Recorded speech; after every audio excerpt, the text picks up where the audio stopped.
Hello and welcome to On the Move. We are Matt and Betsy, and we are on a journey to explore the wonderful island of Prince Edward Island in Canada. We moved here about 6 months ago, and today we're here to talk about winter because I feel that we're finally ready for it, and it's February. It is February. We arrived in the warm, beautiful sunshine, shorts and t-shirts, and today we're in our woolly knits. Yeah.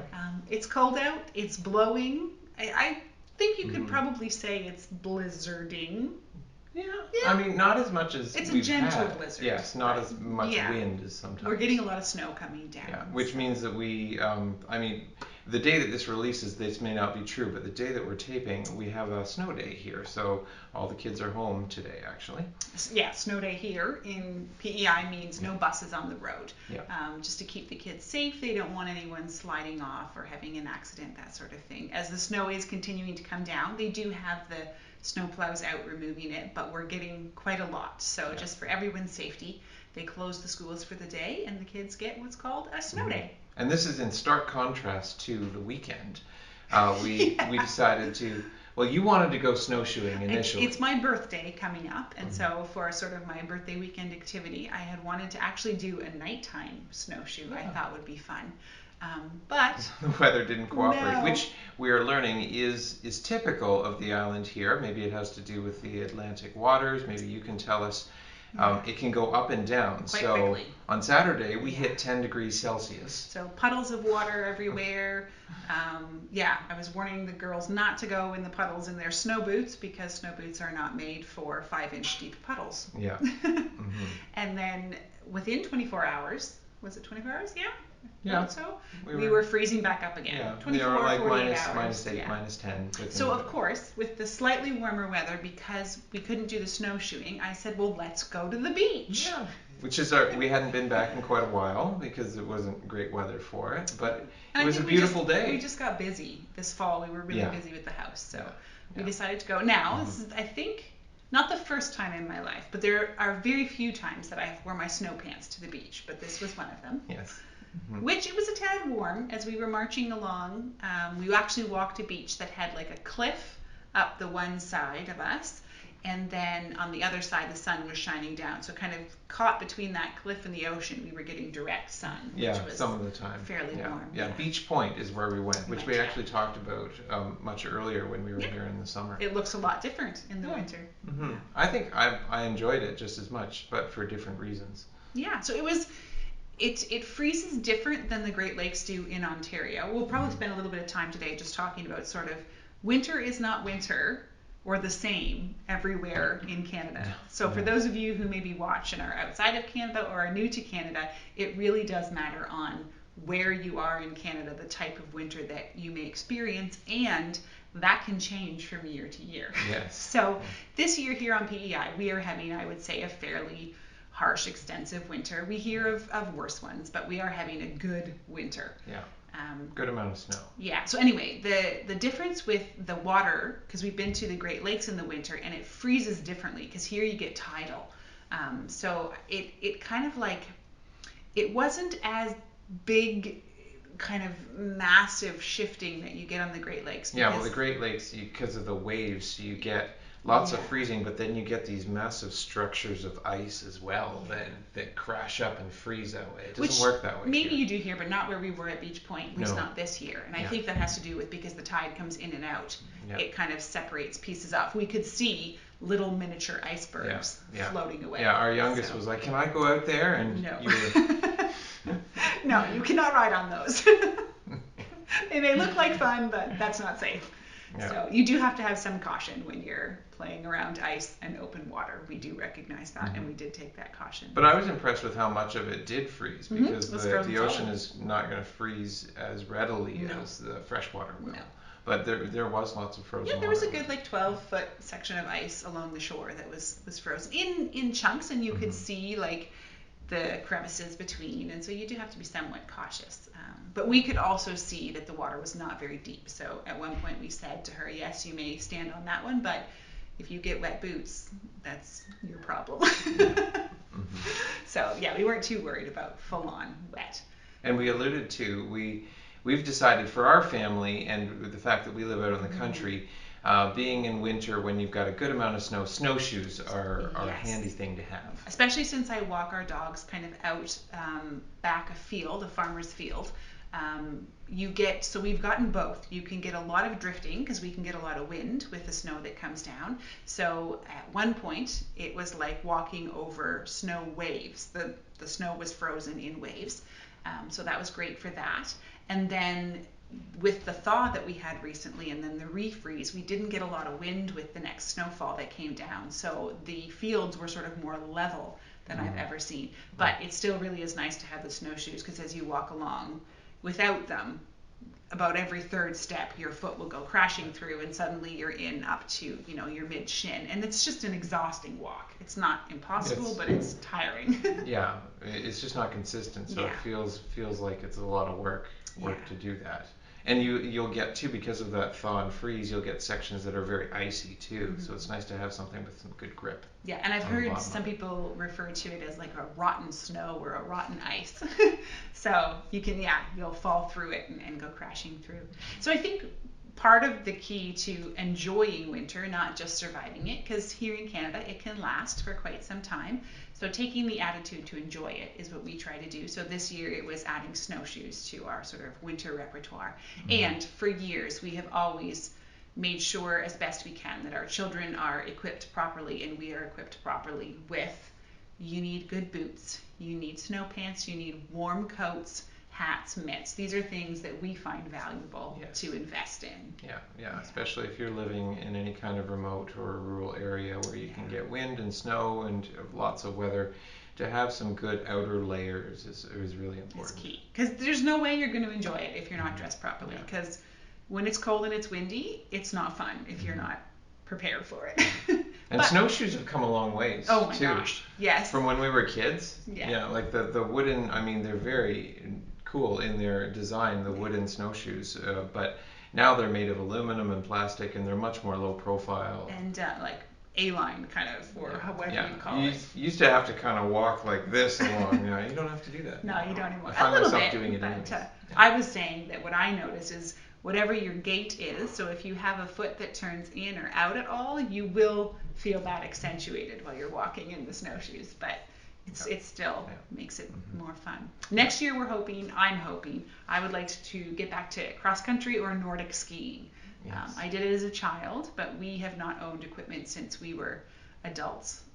I think maybe, we haven't for no, and where we were in London, Ontario, and you would get a little bit of winter, but it wouldn't stay long, and we didn't have a lot of snow, and because we were in the city, we didn't have a lot of open space. So you would have to drive to do any of this stuff anywhere. Where here, we can just walk out the back door and have that space available to us. So that we think that's pretty special and fantastic. Yeah. We should also mention that snow removal is a very real thing, especially on a day like today where it's coming down pretty constant. So some things you need to consider is very basic, owning a shovel. A snow shovel you will need, whether you are, I mean, maybe if you're in an apartment building, maybe not, but if you have a front door that belongs to you that has a stoop of any kind or a pathway, you'll need to at least clear that. Yeah, you may have even seen occasionally people with the winds blowing right, some people, their front doors can get blown right in. Those things often end up going viral when you see doors blown in. Yeah. So we haven't had that for us. We have not, no. So very basic, you need a shovel.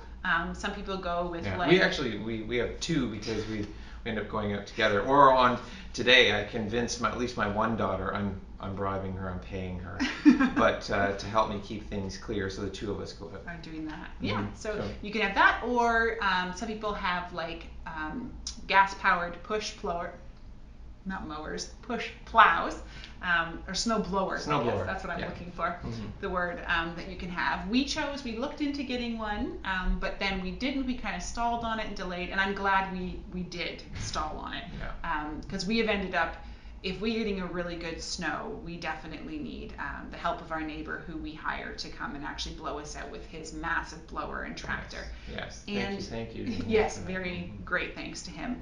So with that, what we have found is, so today Matthew is able to shovel it out with our daughter because it's a light, fluffy snow that's coming down. I was also going to say earlier, snow is not the same everywhere either. No, or yeah, we get It different types of changes with snow at different different temperatures times. and different Yeah. types, yeah. Hmm. So today it's coming down light and fluffy, so it is pushable with your body power. There are times where it comes down with the wind and it's packed right in, and there's no way you're going to move that without having a much larger vehicle. Yeah. Yeah. I think a friend of ours actually in Nova Scotia, I saw her posting some things. I don't know if this was a joke or not, but some folks were needing to use their garden tillers, which are like rotor tillers that basically like claws and chews at the earth so that you can plant. So they were needing to do that first and then blow it because it was too hard packed for the actual blower part to do it. So I don't know if that was true or not, but anyway. So you need to be prepared that you will have to have snow removed in some way, either yourself or you will have to hire someone at some point. And that'll vary depending whether you're in town or in the country, what time of year. In a condo that has a company hired to do it for you. Yeah. And then for just everyday living, we find we're trying to conserve energy because it's costly, and we're trying to be aware of the environmental effects of it. And so having some good warm clothing is good. I have worn my wool clothing here more than I ever have. I actually got this sweater in high school. And I don't think it sat like in proper storage for a good portion of our marriage. Mm-hmm. Yeah. Yeah.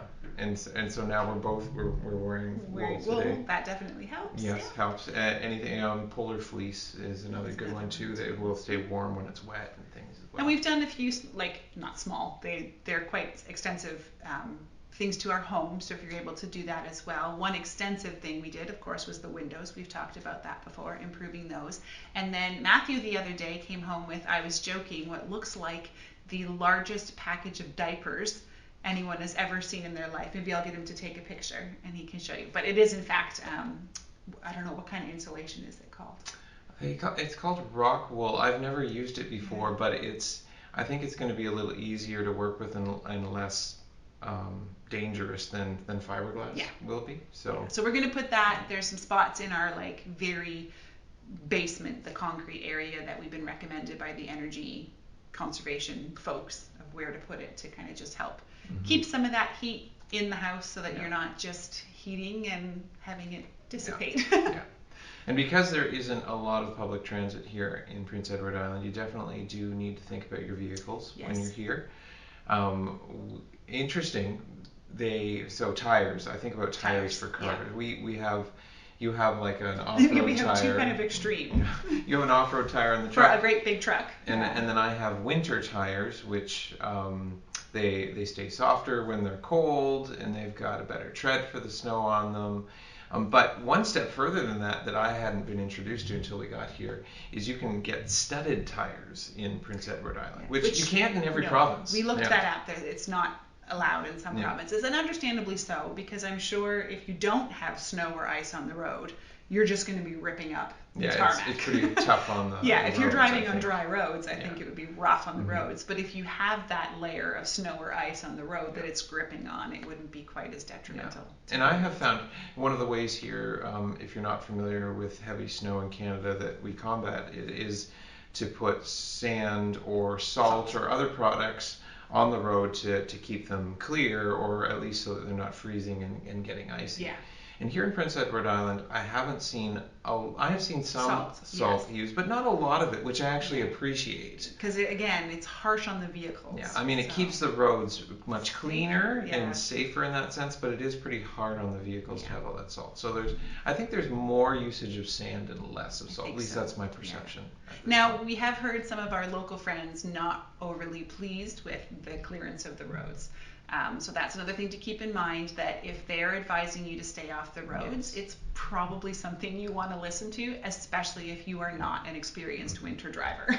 I think paying attention to a little bit of a forecast is an important thing when you're here, because they will do that as the government too. They'll say, look, it's going to snow hard for the next 24 hours or so stay off the roads. We're actually not going to be plowing them other than main routes and emergencies until we get to the end of that. So you don't want to try to be venturing out when they're also only taking care of emergency roads at that time. Just to provide in case ambulances or fire trucks need to come through, they keep those main ways open. So yeah, I have 4-wheel drive on the truck, which is a first time for me in life, and I am finding it makes a really big difference.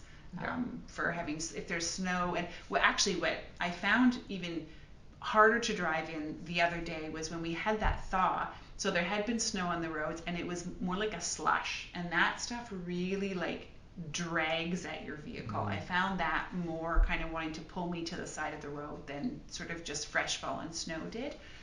So again, all around, if you're driving here, coming to visit in the winter, and you're planning to drive, do prepare yourself for some precautions, and please be prepared that winter driving does have some skill required for it. Yeah. I think overall in winter you need to be willing to just wait and relax at times and take it slow. Take advantage of cozy warmth and staying inside and fireside and coffee and hot chocolate and then when you do go outside, make sure you put on lots of layers and make yourself prepared, and then you can have lots of fun out there too. Absolutely. So hopefully February won't drag on too long for us. We're enjoying the snow, but we will definitely also enjoy when spring rolls around. Usually by the end of February for sure. I'm starting to itch for that spring. So it'll be interesting to see what it's like around here. Ground is very different than what we're used to, so we'll see how that soggy thaw could be interesting. Thaw could be interesting. We are prepared for some dirty, muddy dogs on some days. So enjoy your February and your winter, and we'll see you again in a couple of weeks. Take care.